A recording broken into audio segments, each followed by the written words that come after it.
Oke, halo semuanya. Assalamualaikum warahmatullahi wabarakatuh. Selamat sore semuanya, apa kabar? Mungkin boleh dijawab teman-teman di chat box-nya gitu, lagi pada di mana. Dan terima kasih teman-teman udah datang ke acara ini di webinar Prepare Yourself for Study Abroad Scholarship. Teman-teman kalau misalnya ada yang mau sambil on cam itu boleh banget ya supaya aku bisa kayaknya ada suara yang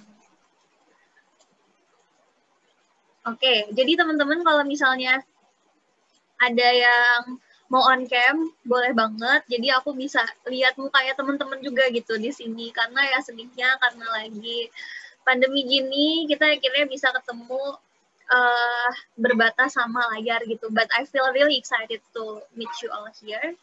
Jadi selamat sore. Hari ini kita bakal sharing-sharing sama Kak Ika Suciwati nanti ngebahas khusus tentang CV writing tips for your scholarship application. Jadi untuk ngebantu kalian nih, siapa tahu ada yang mau studi ke luar negeri. BTW mungkin bisa pada komen kali ya di chat box pada mau ke negara mana sih gitu. Mungkin ada yang mau ke Turki atau ada yang mau ke Australia kayak Kak Ika ini. Boleh di-share dong teman-teman pada punya rencana mau kemana nih gitu. Wih, ada yang mau ke Kanada, Jerman, USA. Wow, variatif juga ya teman-teman. Semoga semua mimpi teman-teman untuk studi ke luar negeri ini tercapai dan semoga IELTS-ku juga bisa bantu teman-teman untuk bisa nge-achieve mimpinya. Gitu. Boleh next, Angel?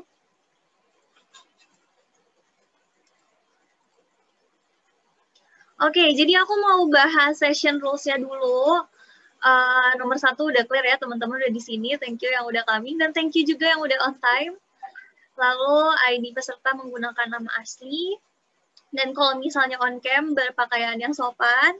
Lalu diharapkan di-mute mic-nya kalau misalnya lagi webinarnya berlangsung. Lalu nanti kalau misalnya teman-teman along the way ada yang mau nanya, bisa langsung aja tanya di chat box, formatnya tanya, terus dilanjutin sama nama dan pertanyaannya. Nah, yang terakhir teman-teman, jangan lupa ya, kita tuh sharing is caring, that's our value lah gitu. Jadi kalau misalnya teman-teman found out salah satu sesi di webinar ini insightful atau mungkin menginspirasi in some way, jangan lupa di-upload, di-post di Snapgram teman-teman, lalu di-tag Instagramnya IELTSku gitu. Nanti di akhir sesi webinar, teman-teman bakal diminta untuk isi feedback form dan upload screenshot apakah teman-teman udah share tentang webinar ini apa belum gitu.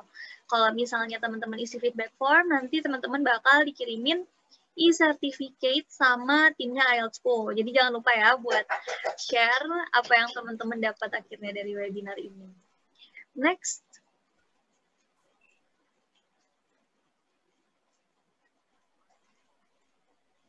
Oke, sebelum kita sharing mungkin ya tentang tentang tips menulis CV dan juga tentang persiapan untuk ikut beasiswa Australian Award Scholarships, aku bakal cerita dikit dulu mungkin buat teman-teman tentang IELTSku. Siapa tahu ada yang masih belum familiar IELTSku itu apa dan layanan apa aja yang disediakan. Boleh next lagi? Nah, jadi ada apa sih di IELTSku? Di IELTSku itu kita punya prediction test TOEFL dan IELTS, lalu juga menyediakan layanan IELTS dan TOEFL preparations dengan tutor-tutor yang pastinya keren banget dan asik gitu ya. Jadi teman-teman kalau misalnya belajar IELTS dan TOEFL di IELTSku, kita pakai sistem yang belajarnya tuh interaktif, teman-teman bisa bebas nanya apa, dan mereka juga udah expert lah gitu di bidang IELTS ataupun TOEFL, jadi ngajarinnya tuh enak gitu.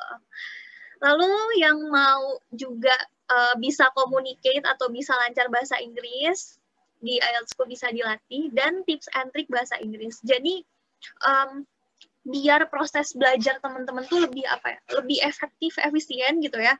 IELTSku tuh punya cara-cara gimana sih, karena mungkin udah berpengalaman di ngajar IELTS gitu ya. Jadi udah tahu nih pattern-pattern apa aja atau tips and trick apa aja yang kira-kira menarik atau mungkin bisa ngebantu kalian untuk belajar IELTS dan TOEFL gitu. Next. Nah, ini salah satu screenshot kondisi kita pas lagi kelas via Zoom ya, teman-teman. Jadi interaktif kelasnya tuh, teman-teman bisa langsung nanya di situ, bisa langsung ngobrol untuk latihan speaking dan segala macamnya. Next. Ini salah satu siswa dari IELTS-ku, namanya Kevin. Dia dari alumnus Universitas Pelita Harapan. Bisa dilihat pretestnya itu 6,5 dan akhirnya official testnya itu dia dapat 8,0 gitu. Wow, lumayan tinggi banget nih. Dan Kak Kevin ini berencana untuk melanjutkan studinya ke Kanada. Tadi ada yang ke Kanada mungkin bisa gitu ya. Next. Ini ada Kak Satrio. Jadi di sini tuh kita nggak terbuka cuman buat teman-teman yang S1 aja. Jadi kalau misalnya ada yang perlu untuk IELTS preparations, untuk PNS, atau mungkin untuk apply kerja, itu juga bisa gitu. Next. Dan untuk teman-teman mungkin kalau misalnya masih SMA dan mau melanjutkan S1 ke luar negeri juga bisa preparations IELTS-nya di IELTS School. Next lagi. Nah, untuk paket belajarnya sendiri, teman-teman, jadi kita tuh ada yang regular kelas yang biasa aja gitu, satu guru dan ada beberapa orang.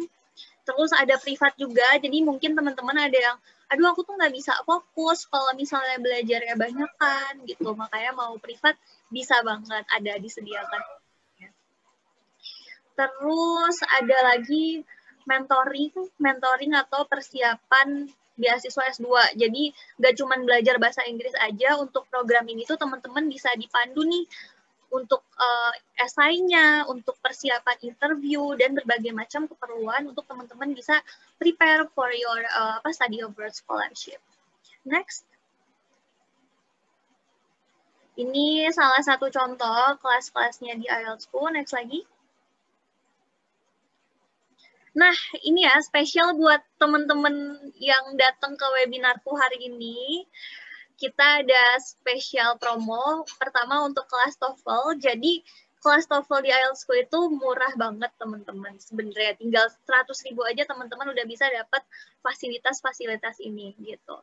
Dan untuk khusus yang datang ke webinar ini, teman-teman dapat dapat promo, jadi harganya bisa jadi 49.000 aja. Dan kelas ini tuh akan dimulai Senin besok, jadi teman-teman harus apply-nya hari ini gitu, karena akan segera dimulai kelasnya. Dan selain TOEFL juga IELTS, jadi untuk IELTS juga teman-teman bisa dapat diskon, cuman untuk tahu diskonnya berapa, teman-teman bisa langsung hubungin aja. Ini kode referralnya ya, WQ02. Nah, nanti teman-teman bisa langsung hubungi. Next lagi boleh?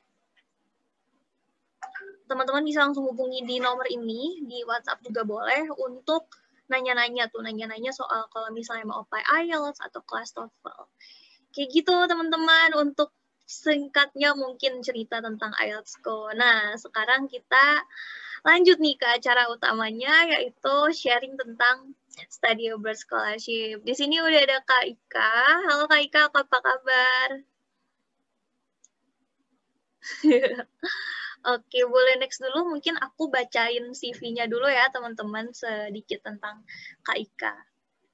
Nah, Kak Ika Suciwati ini dia alumni dari Universitas Ahmad Dahlan dan cum laude, keren banget ya guys. Dan ini informal education atau training yang udah pernah dijalanin Kak Ika, mulai dari IELTS Intensive Preparation sampai ASEAN Workshop Community Outreach Program di Thailand. Wow, that's pretty cool. Next. Ini teman-teman tentang work experience-nya Kak Ika. Pernah mostly di ini ya, English course, karena Kak Ika juga background-nya di English literatur, dan kita juga bisa lihat organizational experience-nya, jadi selain punya working experience, organization experience Kak Ika juga lumayan banyak nih yang menyeimbangkan kegiatan Kak Ika di kampus, dan awards-nya yang banyak banget, runner-up di Lemapres, lomba debat, yang mungkin nggak bisa aku mention satu-satu ya teman-teman. Itu, jadi langsung aja without any further ado, kita kita panggil ya Kak Ika-nya. Sebentar teman-teman.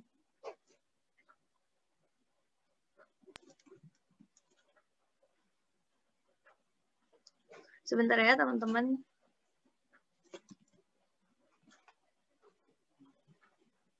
Kak Ika udah di sini kah? Yes. Masalah ya.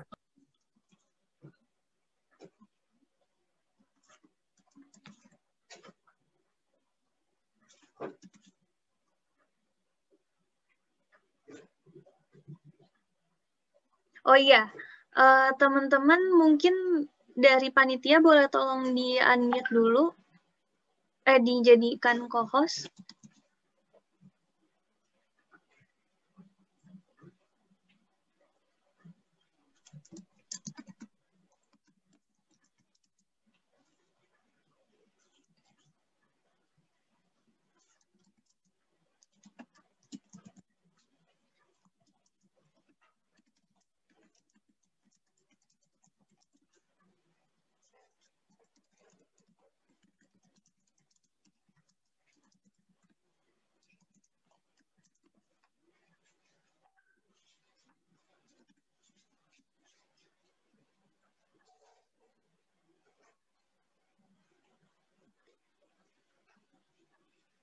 Oke.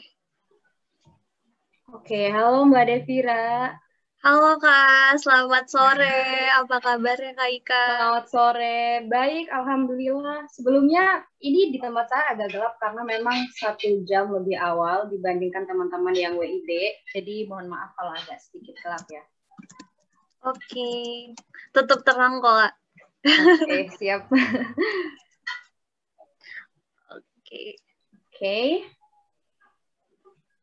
Baik, Assalamualaikum warahmatullahi wabarakatuh. Selamat sore teman-teman semua.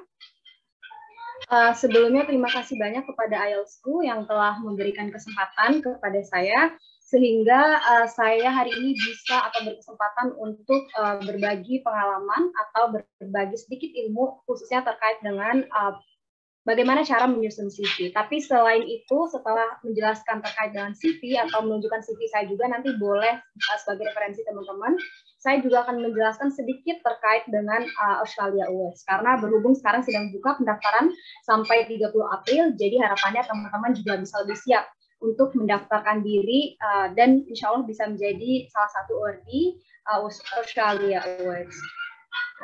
Baik, sekarang izinkan saya untuk share screen dulu ya teman-teman. Baik, izinkan.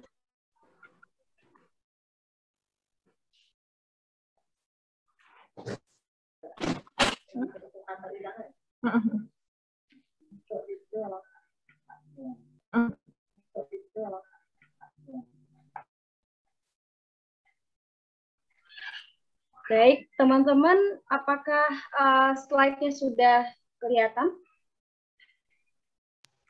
Sudah. Oke, ya. Baik, terima kasih. Oke, jadi sesuai dengan tema hari ini, yaitu Academic CV Writing for your Scholarship Application, saya akan menjelaskan terlebih dahulu terkait dengan CV. Jadi CV itu apa sih sebenarnya, teman-teman? Nah, di sini saya juga telah merangkum beberapa hal dari beberapa sumber internet. Yang pertama terkait dengan CV dulu. Mungkin ada beberapa adik-adik mungkin atau teman-teman yang belum familiar dengan CV. Jadi CV atau kurikulum terkait dengan pekerjaannya atau pengalaman pendidikannya dan lain sebagainya gitu. Makanya di sini kita bisa mencantumkan academic formation, publications, qualification, pekerjaan dan lain sebagainya. Nah, biasanya CV ini digunakan tidak hanya untuk mendaftar beasiswa, tapi juga untuk mendaftar pekerjaan gitu. Tapi karena hari ini saya hanya akan fokus terkait dengan CV yang digunakan untuk melamar atau mendaftarkan diri sebagai salah satu ordi beasiswa. Nah, pertama yang perlu kita perhatikan adalah prinsip dasarnya dulu nih teman-teman. Prinsip dasar menulis CV itu kira-kira apa saja? Nah, di sini saya merangkum 4 poin. Yang pertama adalah relevansi atau kesesuaian dengan posisi yang dituju. Gitu. Jadi dalam menyusun CV, teman-teman kita harus paham posisi atau jurusan apa sih yang ingin kita lamar gitu. Nah, otomatis ini akan berpengaruh dengan format atau konten yang akan kita sampaikan dalam CV tersebut. Karena kita harus membuat rekam jejak atau mungkin bukan membuat tapi mencantumkan rekam jejak atau pengalaman yang sesuai atau yang relevan dengan posisi yang kita tuju. Yang kedua, masukkan rekam jejak yang penting dan menjual. Mungkin teman-teman punya banyak banget pengalaman, tapi beberapa diantaranya tidak terlalu penting atau tidak terlalu menjual, atau kita balik ke poin 1, tidak terlalu relevan dengan posisi yang dituju. Oleh karena itu, teman-teman harus jeli gitu. Kira-kira yang mana ya yang perlu dicantumkan. Selanjutnya adalah kita juga perlu untuk memberikan sedikit narasi yang singkat, padat, dan jelas. Di bagian ini menurut saya sangat penting, khususnya ketika teman-teman menjelaskan terkait dengan pekerjaan teman-teman. Misal pengalaman pekerjaan ataupun pekerjaan yang sedang dilakukan saat ini. Jadi di situ harus ada sedikit narasi yang menjelaskan pekerjaan tersebut. Nanti akan kita lihat dari contoh CV yang saya gunakan untuk mendaftarkan diri di Australia Awards. Kemudian yang terakhir adalah teliti sebelum mengirim. Banyak dari kita kadang-kadang, oh ya udah nih udah selesai, wah desainnya udah bagus banget nih, catchy pokoknya. Tapi akhirnya lupa untuk teliti dulu. Misalnya ada sedikit kesalahan grammar mungkinnya. Walaupun mungkin tidak terlalu menjadi penilaian karena otomatis orang akan mulai terlebih dahulu dari segi konten, tapi juga akhirnya kan mungkin agak sedikit kurang baik ya kesannya, apalagi ketika teman-teman mendaftarkan diri untuk beasiswa luar negeri. Nah, itu kalau bisa hal-hal yang seperti itu dihindari. Nah, selanjutnya adalah struktur CV akademik untuk S2 atau S3 di luar negeri khususnya. Nah, di sini saya mengutip sesuai dengan format Europass, karena ada beberapa format teman-teman. Nah, di sini ada beberapa hal atau beberapa poin penting yang perlu dicantumkan. Jadi perlu, kalau bisa dicantumkan. Tapi kalau misalnya ada beberapa hal yang tidak ada atau belum ada, itu nggak apa-apa. Nanti saya jelaskan. Yang pertama adalah professional summary. Nah, ini adalah paragraf singkat yang menjelaskan siapa sih diri kita yang membuat orang tertarik untuk membaca CV kita lebih lanjut. Sebenarnya kalau menurut saya professional summary ini tidak perlu dalam bentuk paragraf, bisa diganti dengan personal information aja gitu. Jadi misalnya nama, tempat tanggal lahir, marital status, dan lain sebagainya. Nanti akan dijelaskan lebih komprehensif di contoh CV saya. Selanjutnya adalah academic qualification. Nah, ini juga penting karena biasanya academic qualification yang perlu dicantumkan itu tidak semuanya. Jadi kadang-kadang kan ada beberapa teman-teman yang mungkin, aduh kayaknya penting juga ya orang tahu saya TK di mana misalnya, atau SD di mana misalnya. Nah, itu sebenarnya tidak perlu teman-teman. Jadi yang perlu dicantumkan itu hanyalah academic qualification atau rekam jejak pendidikan akademik 2 jenjang sebelumnya. Jadi misalnya nih teman-teman ingin apply untuk PhD atau S3, berarti yang perlu dicantumkan adalah S2 dan S2 dan S1-nya.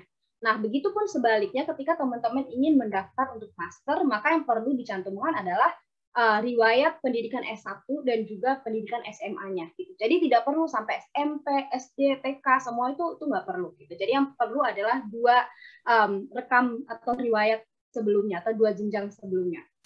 Selanjutnya adalah relevan work experience, seperti yang telah saya jelaskan tadi. Mungkin teman-teman banyak sekali yang sudah memiliki riwayat pekerjaan gitu, karena mungkin bukan fresh graduate. Kalau saya kemarin daftar AS kan masih fresh graduate, tapi mungkin beberapa di antara teman-teman itu ada yang sudah 3-4 tahun bekerja misalnya.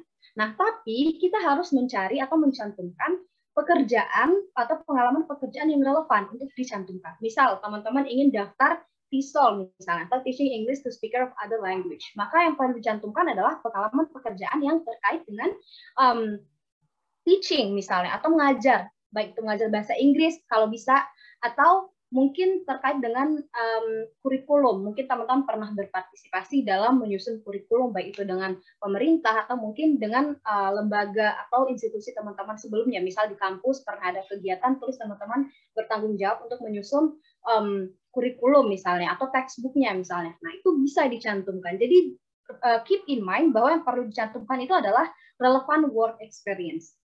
Selanjutnya adalah research project experience. Ini juga sangat penting. Kalau misalnya research project-nya itu ada 1, 2, 3, misal cantumkan aja semuanya. Tapi kalau misalnya ada banyak sekali, menurut saya yang perlu dicantumkan yang relevan juga. Jadi balik lagi ke konsep atau ke konsep dasar yang relevan tadi. Jadi harus diingat teman-teman. Nah, selanjutnya adalah perlu juga untuk mencantumkan selected research paper atau daftar makalah ilmiah atau paper yang sudah pernah kita publikasikan dan relevan dengan keilmuan bidang yang kita tuju.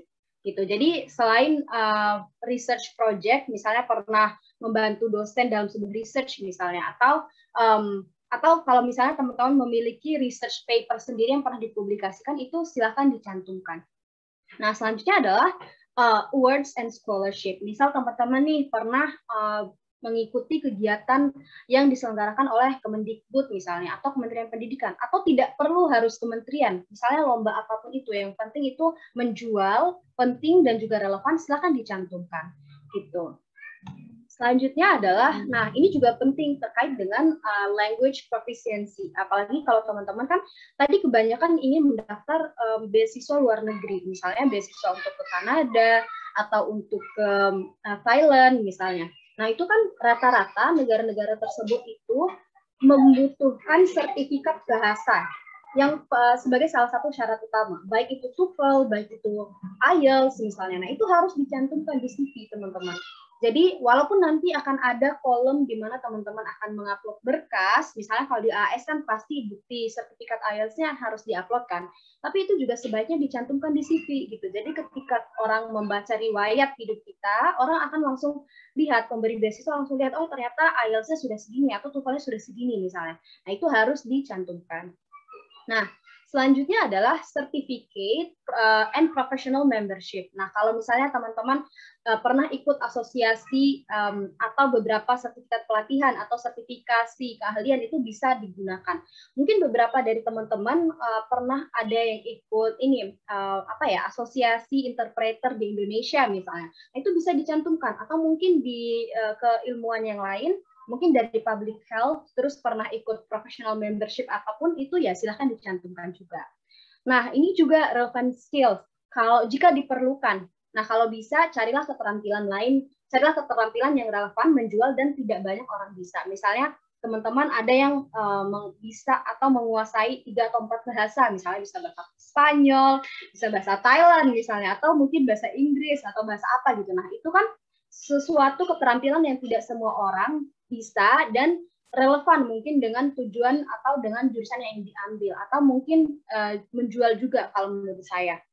Nah, kalau misalnya bisa mengoperasikan Microsoft Office misalnya, atau skill saya bisa menyanyi nih kayak Beyonce misalnya, itu bagus, tapi tidak terlalu kalau misalnya tidak sesuai dengan jurusan yang diambil, kecuali kalau teman-teman ngambil jurusan seni misalnya, itu bisa dicantumkan gitu. Jadi balik lagi, harus relevan skills yang dicantumkan. Seperti itu ya teman-teman. Nah, selanjutnya yang terakhir adalah referensi. Nah, di sini referensi itu apa? Yaitu orang yang bisa dihubungi untuk memudahkan pemberi beasiswa memvalidasi apa yang telah kita tulis. Misalnya nih, kita bisa mencantumkan kontak, baik itu nomor WA, ataupun mungkin email supervisor kita saat S1 atau S2, atau pembimbing skripsi kita misalnya. Nah, tentu sebelum mencantumkan hal tersebut, teman-teman juga perlu untuk meminta izin dulu. Gitu. Jadi harus minta izin dulu, Bapak, Ibu, kira-kira bisa nggak ya saya nanti mencantumkan kontak Bapak atau Ibu sebagai referensi di CV saya misalnya. Saya ingin mendaftar beasiswa ini misalnya. Nah, itu kalau bisa minta izin dulu, karena kan itu privacy kan. Jadi kalau bisa harus minta izin dulu. Nah, ini terkait dengan referensi teman-teman. Nah, sebenarnya hal-hal yang perlu dicantumkan sih menurut Europass ada ini saja, 1, 2, 3, 4, 5, 6, 7, 8, 9, 10, 11. Oke, sekitar 11 poin. Tapi mungkin berapa di antara teman-teman nih ada 1 atau 2 poin yang belum ada atau tidak ada misalnya, ya nggak apa-apa juga sih. Jadi yang penting kayak hal-hal utama kayak misalnya personal details dan lain sebagainya, kalau bisa harus dicantumkan. Nah, selanjutnya adalah beberapa kesalahan umum nih. Selain kita mempelajari prinsip dasarnya, terus poin apa saja yang perlu disampaikan, ada beberapa hal yang harus dihindari, teman-teman. Jadi ini saya rangkum beberapa kesalahan umum yang biasa dari teman-teman pelamar beasiswa lupa gitu. Yang pertama adalah kita lupa untuk mengecek ulang grammar misalnya, atau typo, atau informasi penting nih. Misal, salah satu informasi pentingnya adalah email, teman-teman. Nah, kalau bisa email ini jangan sampai salah, jangan sampai typo gitu. Karena kan nggak lucu ya kalau misalnya nih pengumuman beasiswa, terus ternyata karena kita salah mencantumkan email, tiba-tiba kita nggak dapat email masuk gitu. Nah, walaupun mungkin biasanya di beberapa lembaga penyedia beasiswa itu kan selain email yang dicantumkan juga adalah nomor WA gitu. Jadi biar ada saling check and recheck lah. Kalau misalnya nggak masuk email ya ada nomor WA misalnya. Tapi takutnya misal ternyata informasinya itu hanya disampaikan melalui email, sedangkan email kita sudah typo gitu, sudah salah. Nah, kalau bisa hal-hal seperti ini dihindari, makanya harus di-recheck lagi, dicek ulang sebelum kita apply. Nah, selanjutnya adalah terlalu banyak informasi yang tidak relevan. Saya paham teman-teman di sini banyak sekali pengalamannya. Saya yakin bahkan pengalamannya itu jauh lebih banyak dari saya misalnya. Tapi teman-teman ingat bahwa dalam menulis CV pun itu ada standar maksimal lembarnya gitu. Walaupun mungkin pemberi beasiswa itu tidak menyebutkan batasnya berapa lembar, tapi rasanya akan membosankan juga ketika penyedia beasiswa, pemberi beasiswa harus membaca CV yang 10-15 lembar misalnya. That's too much gitu. Makanya kalau bisa, biasanya ya, kalau yang saya pelajari itu, kalau bisa CV itu tidak lebih dari 3 lembar. Jadi cukup 3 lembar saja. Makanya informasi yang diberikan itu harus relevan. Nah, kalau bisa dicek lagi, jangan sampai terlalu banyak informasi yang ternyata tidak relevan dengan posisi yang kita tuju atau jurusan yang ingin kita daftarkan. Gitu. Selanjutnya adalah, nah ini juga sangat penting, tidak memberikan deskripsi singkat terkait pekerjaan. Misalnya nih, kalau saya kemarin kan salah satu pekerjaannya adalah menjadi IELTS instructor atau juga menjadi guru bahasa Inggris misalnya. Nah, itu hal yang baik, tetapi akan jauh lebih baik ketika teman-teman menjelaskan juga roles teman-teman apa, kewajiban teman-teman di pekerjaan tersebut, atau mungkin di lembaga tersebut itu apa. Misalnya saya harus mengajarkan khususnya untuk skill speaking dan writing misalnya, terus harus memberikan feedback, terus harus apa misalnya. Begitupun dengan teman-teman dari jurusan lain, misal dari jurusan kesehatan nih, ada yang bekerja di posyandu misalnya. Nah, itu harus dijelaskan tugas teman-teman di posyandu itu apa gitu. Nah, kalau bisa dijelaskan dengan bahasa yang akademik dan diplomatik gitu. Nanti saya coba teman-teman bisa pelajari dari CV yang saya gunakan, walaupun mungkin bukan contoh terbaik, tapi setidaknya bisa menjadi referensi bagi teman-teman. Nah, itu jangan lupa mengecek grammar dan lain sebagainya, typo. Kemudian jangan sampai terlalu banyak informasi yang tidak relevan. Dan yang terakhir adalah jangan sampai kita tidak memberikan deskripsi singkat terkait dengan pekerjaan kita. Nah, terkait dengan teori-teori dalam menyusun CV itu sebenarnya singkat saja, karena kita tidak terlalu butuh teori sebenarnya. Yang penting nanti membuat CV-nya gimana. Dan kalau bisa, teman-teman juga bisa nih nanya saran dari teman-teman yang lain, mungkin dari salah satu ORD. Minta tolong dicek, kira-kira ini gimana ya CV saya, apakah sudah bagus, apakah sudah menarik, atau seperti apa. Gitu. Nah, bagi teman-teman yang mungkin nanti masih memiliki pertanyaan, baik itu terkait dengan AAS ataupun CV, bisa kontak saya di email dan nomor HP tersebut. Nah, selanjutnya, sesuai janji saya, ini ada contoh CV yang saya gunakan untuk melamar atau untuk mendaftarkan diri di beasiswa Australia Awards. Sebentar, saya bukakan dulu. Lebih kurang sama seperti yang Mbak Devira tadi tampilkan. Nah, sudah terlihat teman-teman slide CV-nya? Sudah. Oh ya, oke, terima kasih. Nah, pertama, di sini yang pertama kita lihat adalah foto. Tapi sebenarnya dari beberapa sumber, kalau untuk mendaftar beasiswa, apalagi beasiswa ke luar negeri, sebenarnya mencantumkan foto itu tidak wajib sih. Gitu. Jadi kalaupun tidak mencantumkan foto, tidak apa-apa. Nah, tapi kalau teman-teman ingin mencantumkan foto, kalau bisa yang digunakan adalah foto yang formal. Kebetulan karena saya tidak terlalu memiliki foto yang formal, jadi saya menggunakan foto yang saya gunakan untuk ijazah saya. Silahkan, kalau misalnya mau foto lagi, silahkan. Dan ini formal.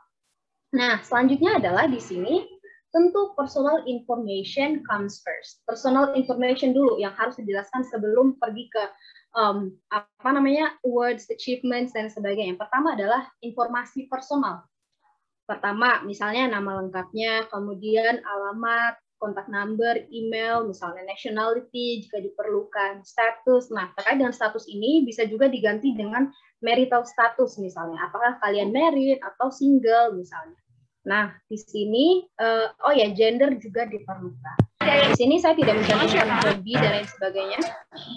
Oke, jadi di sini saya tidak mencantumkan gender dan lain, tidak mencantumkan hobi dan lain sebagainya karena ya menurut saya beberapa hal ini saja yang perlu saya sampaikan yang penting.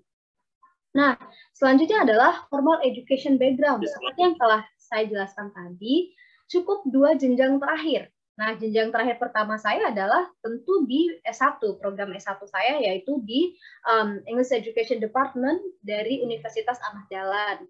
Dicantumkan juga kalian misalnya, karena ini menjual menurut saya, balik lagi ke konsep awal tadi ya, ini menjual menurut saya. Saya wisuda dengan nilai jumlah dan GPA-nya 3,8 misalnya. Nah, ini adalah informasi yang menjual. Nah, jangan lupa dicantumkan juga tahunnya, teman-teman. Karena ini sangat penting. Menurut saya, ini akan menjadi bahan konsiderasi pemberi beasiswa untuk mengetahui kira-kira kita ini nanti ketika kuliah bisa selesai tepat waktu nggak ya, gitu. Menurut saya itu penting gitu, sebagai konsiderasi mereka. Jadi kalau bisa dicantumkan juga tahunnya. Namanya juga riwayat, jadi kalau bisa ada tahunnya. Terakhir adalah SMA. Jadi saya SMA-nya di SMA Negeri 1 Bolo, di sini juga saya tuliskan tahunnya. Selanjutnya yang saya cantumkan adalah informal education atau training. Jadi selain formal education background, saya menuliskan juga informal education atau trainingnya. Kira-kira saya pernah mengikuti kegiatan apa? Bukan kegiatan, jadi semacam pelatihan gitu. Misalnya nih yang pertama di tahun 2020, saya pernah ikut IELTS Intensive Preparation Program oleh salah satu lembaga gitu. Nah, kemudian selanjutnya saya juga pernah mengikuti internal intensive training untuk World Universities Debating Championship misalnya. Nah, ini juga menurut saya perlu untuk dicantumkan dan penting. Pernah juga mengikuti ASEAN Workshop dan lain sebagainya. Ini yang perlu diingat adalah setelah formal education background, kalau ada, teman-teman bisa mencantumkan informal education and training. Nah, akhirnya kan nanti branch-nya terpisah dengan achievements. Nanti ketika menjelaskan achievements, ya achievements aja, tidak termasuk dengan workshop-nya. Gitu. Nah, selanjutnya yang terakhir adalah, yang pertama sebelum ke achievements adalah work experience. Seperti yang telah saya jelaskan tadi, nah di work experiences ini kita harus menjelaskan roles kita apa, main activities dan responsibilities kita apa gitu. Misalnya nih saya menjelaskan, kalau di sini saya mekanismenya adalah menjelaskan ya dari yang terbaru dulu gitu. Jadi saat ini misalnya atau sebelum saya mendaftar, kemarin saya pekerjaannya apa, terus posisinya apa, kemudian main activities dan responsibility saya apa gitu. Misalnya nih conducting effective distance teaching and learning process through online platforms such as Zoom and Google Meet misalnya. Terus apa lagi misalnya. Nah, itu harus dijelaskan teman-teman. Selanjutnya apa? Misalnya ada pekerjaan lain. Jangan lupa konsepnya adalah dari kelulusan kita, yaitu siapa? Ya, kepercayaan masing-masing, iya kan? Tergantung kepercayaan kalian masing-masing. Saya selalu percaya dengan konsep itu disebut dengan determinism concept. Saya selalu percaya bahwa nasib atau rezeki itu akan selalu ada andil dari third party tersebut. Gitu. Ada faktor luck, teman-teman. Jadi, tapi jangan sampai kita rely on faktor luck doang gitu. Jadi kayak, ya udahlah nggak usah usaha kan ada faktor luck. Gitu. Nah, jangan kayak gitu juga karena faktor luck itu kan juga mengikuti usaha yang kita lakukan. Dan satu hal lagi yang saya percaya adalah hasil yang kita dapatkan itu adalah akumulasi dari kerja keras dan usaha kita di masa yang dulu-dulu gitu. Kadang kita lupa dulu pernah berdoa untuk hal tersebut, dulu kita pernah berusaha untuk mendapatkan sesuatu gitu. Terus ternyata kita baru dapatnya sekarang atau mungkin beberapa tahun lagi gitu. Yang penting usaha, berdoa dan dicoba dulu aja. Jangan sampai, karena cuma satu hal sih yang membuat kita nggak lolos beasiswa, yaitu ketika kalian nggak daftar gitu. Kalau kalian nggak daftar otomatis nggak lolos, udah gitu. Itu aja pesannya. Iya. Oke Kak Ika, kalau gitu terima kasih banyak, thank you so much atas waktunya yang udah dikasih nih untuk sharing sama teman-teman yang datang